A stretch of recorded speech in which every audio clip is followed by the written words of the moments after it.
નમસ્તે વિદ્યાર્થી મિત્રો, એક્સેલન્ટ એજ્યુકેશન ચેનલ પર આપનું સ્વાગત છે। ચાલો આજે આપણે જાદુઈ ગણિત શીખીશું, એટલે કે 1 થી 10 અંકમાંથી કોઈ એક અંક ધારો અને હું તમને તમારી ઉંમર કહી બતાવીશ। તો ચાલો જોઈએ 1 થી 10 અંકમાંથી કોઈ એક અંક ધારો। તો નેહાબેન કહે છે કે એમણે 4 અંક ધાર્યા છે। હવે 4 અંક ધારેલી કિંમત છે તેને 2 વડે ગુણીશું, એટલે 4 ને 2 વડે ગુણીશું તો 4 દૂને 8। 8માં આપણે 5 ઉમેરીશું એટલે આવશે 8 ને 5 13। 13માં આપણે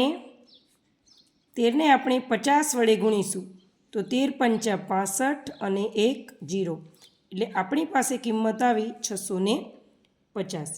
હવે જો આ વર્ષે તમારી બર્થડેટ જતી રહી છે તો તમારે 650માં 1775 ઉમેરવાના, એટલે કે બર્થડે જતી રહી છે તો 1775માં 650 આપણે ઉમેરીશું એટલે પ્લસ કરીશું તો આવશે 5, 5 ને 7 12નો બગડો વધી 1, 6 ને 1 7, 7 ને 7 14નો ચોગડો વધી 1 4, 2425। હવે આપણે જે તમારું જન્મ વર્ષ છે એટલે કે જે વર્ષમાં તમે જન્મ્યા છો તેને આપણે 2425માંથી બાદ કરીશું। તો નેહાબેનનું જન્મ વર્ષ છે 1985, એટલે 1985 આપણે બાદ કર્યા। 5માંથી 5 જાય તો 0, 2માંથી 8 ન જાય એટલે 10 લઈશું, પણ બાજુવાળા ભાઈ પાસે પણ 8 રૂપિયા 4 રૂપિયા છે, 4માંથી 9 ન જાય એટલે છેક અહીંયાથી 10 લઈશું તો 1, 9 અને 10।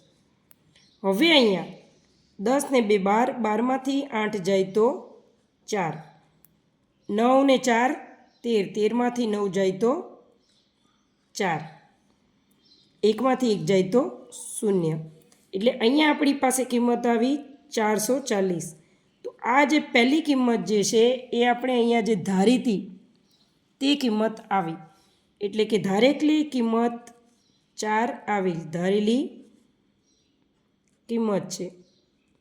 અને આ જે છે નેહાબેનની ઉંમર છે, નેહાબેનની ઉંમર, એટલે આ પરથી આપણે કહી શકીએ કે નેહાબેન જે છે 40 વર્ષના થઈ ગયા છે। હવે ધારો કે આ વર્ષે તેમની બર્થડેટ બાકી છે, નેહાબેન આપણી પાસે જૂઠું બોલ્યા કે એમની બર્થડે ગઈ નથી, બાકી છે, તો જૂઠું બોલ્યા તો પછી બાકી છે તો આપણે શું કરીશું?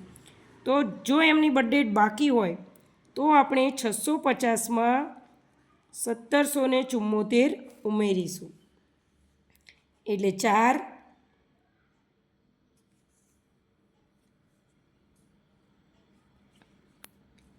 12નો બગડો વધી 1, 14, 1 અને 2, એટલે આપણી પાસે આવશે 2424। એમાં આપણે તેમનું જન્મ વર્ષ 1985 બાદ કરીશું। અહીંયા પણ સેમ ઇટ ઇઝ, 4માંથી 5 ન જાય, 2માંથી 8 ન જાય, 4માંથી 9 ન જાય, એટલે છેક એક પાસેથી આપણે 10 લઈશું, એટલે 9, 9 અને 10, 10 ને 4 14, 14માંથી 5 જાય તો 9, 9, 10 ને 11, 11માંથી 8 જાય તો 3, 9 ને 4 13, 13માંથી 9 જાય તો 4, 1માંથી 1 જાય તો 0, એટલે આ જે છે ધારેલી કિંમત આવી અને આ જે છે એ નેહાબેનની ઉંમર આવી। એટલે જો નેહાબેનની બર્થડેટ બાકી છે તો નેહાબેન 39 વર્ષના થયા હશે તેવું આપણે કહી શકીએ। તો વિદ્યાર્થી મિત્રો, તમને વિડીયો કેવો લાગ્યો? આશા રાખું છું કે વિડીયોમાં તમને ખૂબ જ મજા આવી હશે। તો તમે પણ તમારા મિત્રની ઉંમર 1 થી 10 અંક ધારી, અંકમાંથી કોઈ પણ એક અંક ધારી અને 1 થી 10 અંકમાંથી તમે તેને ઉંમર કહી શકો છો, એટલે કે આ રીતે ગણતરી કરી અને તમે પણ તમારા મિત્રની ઉંમર જાણી શકો છો। જો તમને વિડીયો પસંદ આવ્યો હોય તો વિડીયોને લાઇક કરજો, મિત્રોને શેર કરજો, કોમેન્ટ બોક્સમાં કોમેન્ટ જરૂરથી લખજો અને તમે પણ આ ટ્રીક વાપરી અને તમારા મિત્રની ઉંમર કહી શકો છો કે કેમ તે તમે જરૂરથી જણાવજો। વિડીયો જોવા બદલ તમારો આભાર, થેન્ક યુ।